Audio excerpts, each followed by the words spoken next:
Cette capsule vous est présentée par la boutique Maixu pour vos peluches et articles décoratifs geeks, ainsi que par Evo Retro, compagnie techno montréalaise d'accessoires de jeux vidéo. Hey, salut Ciné Techno, j'espère que tu vas bien. Je me présente, mon nom c'est Benoît Vincent. Je m'en viens de te parler d'une télésérie du nom de Doom Patrol, saison 2. Je sais pas si tu es familier un petit peu avec ce contenu-là.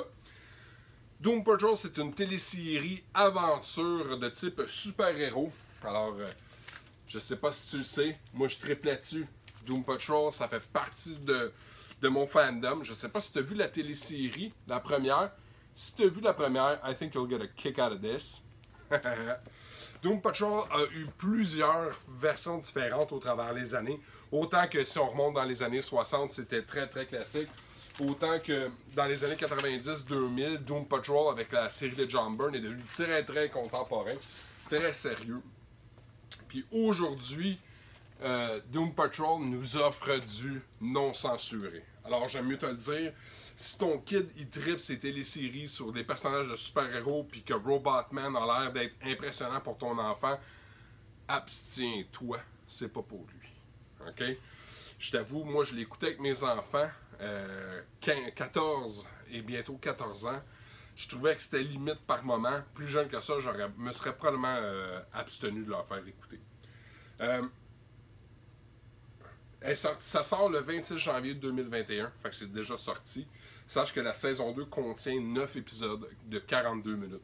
Alors 9 épisodes, c'est beaucoup plus court que la saison numéro 1. Si ça t'intéresse, on peut aller voir rapidement la saison numéro 1, combien d'épisodes qu'il y avait.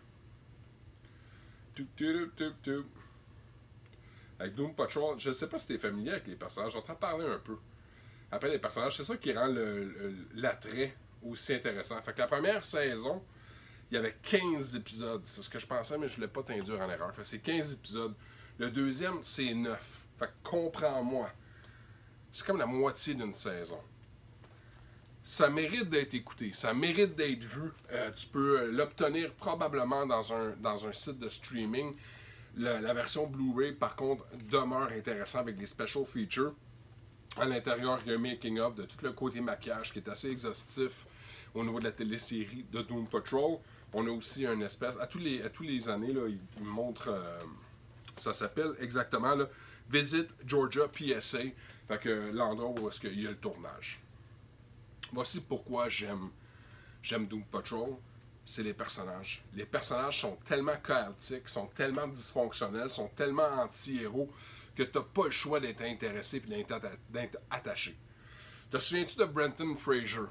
Alors, la superstar méga vedette des années 90, 2000, de Mummy lui-même joue, il fait la voix de Cliff le robot. C'est pas lui qui est dans le costume, par contre, lui il fait vraiment juste le voice acting.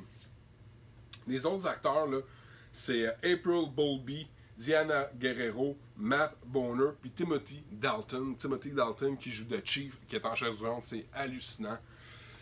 C'est comme un father figure, une espèce de figure paternelle pour l'ensemble de ces personnages-là.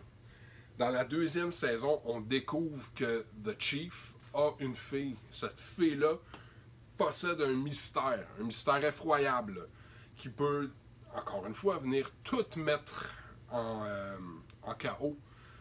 On va réaliser que la patrouille, la Doom Patrol, j'essaie de le franciser, mais ça se fait pas. La Doom Patrol a été conçue justement à cause de cet enfant-là. Si tu as écouté la saison 1, tu comprends un petit peu. J'essaie d'être sans spoilers. Si tu n'as pas écouté, ça mérite, honnêtement, ça mérite vraiment d'être vu. C'est du complètement original. La saison 1 avec Mr. Nobody, ça donne une expérience de télésérie que je pense que tu n'as probablement jamais vue. La saison 2, c'est du pareil. Je te le dis, là, c'est.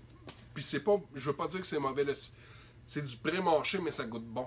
C'est la même formule, elle fonctionne bien, puis c'est ce qu'ils mettent en œuvre.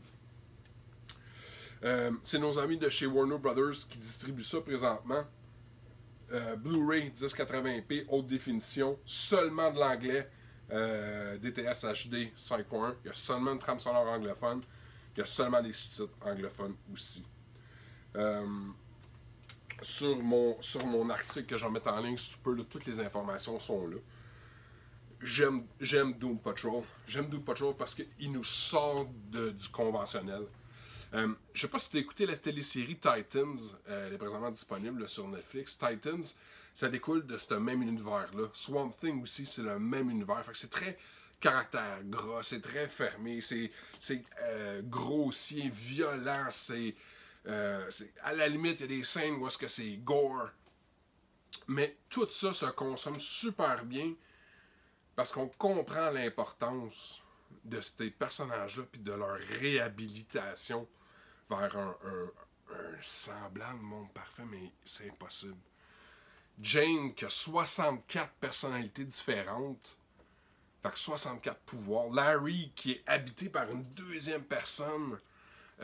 Écoute, ils ont tous vraiment des thèmes très différents, mais qui viennent tous se rassembler. Cyborg, j'en parlais dans le unboxing. Cyborg a une histoire beaucoup plus vibrante à l'intérieur de Doom Patrol qu'à l'intérieur de la Ligue Justice League. Je suis pas en train de bâcher, là. Je suis juste en train de te dire que l'histoire, il rentre plus dedans. Fait qu'on comprend plus pourquoi que Cyborg est tant déchiré puis il est tant pas bien avec le fait d'être lui-même, dans le fond. J'oublie qui? Ah, j'oublie Elastigirl. Oh mon dieu. Elastigirl. La vraie, the original Elastigirl est tellement hot. Une grande actrice hollywoodienne qui fait des méga films cinéma qui je vais pas dire comment, parce que je vais pas dire comment, mais elle devient qu'elle est plus capable de contrôler sa chair. Elle devient comme une grosse masse gélatineuse. Puis c'est un effort pour elle de garder sa sanité mentale au travers de ça. Ça touche tellement des contextes puis des trucs sociétaires d'actualité, l'homosexualité, les disabled, ceux qui manquent des limbs, des morceaux de pattes, puis genre, excuse, là, je vais pas être grossier. J'ai adoré ça. Moi, j'ai aimé, ma copine a aimé, mes enfants de 14 ans, ils ont trippé. Je leur ai ouvert un nouvel univers qui ont vraiment embarqué dedans. Je te le conseille fortement. Écoute Doom Patrol. C'est une série qui est sous-évaluée, qui a pas, je pense, qui n'a pas réellement eu sa chance avec la fermeture de DC Online, en étant bientôt hébergé sur HBO Max. Au Québec, c'est Crave. J'espère que la popularité va fonctionner de ce produit-là parce qu'il est sensationnel. Fait que là-dessus, mon ami, je te souhaite bon visionnement. J'espère que tu as aimé ce que j'avais raconté sur Doom Patrol. Si jamais tu as la chance, va en lire. Il y a tellement plein d'histoires qui méritent d'être vues. Alors, je finis ça avec un petit artwork. Oh, non, je vais pas te dire ça, c'est un spoil. Oh, mon Dieu. Comment bien finir? Salut.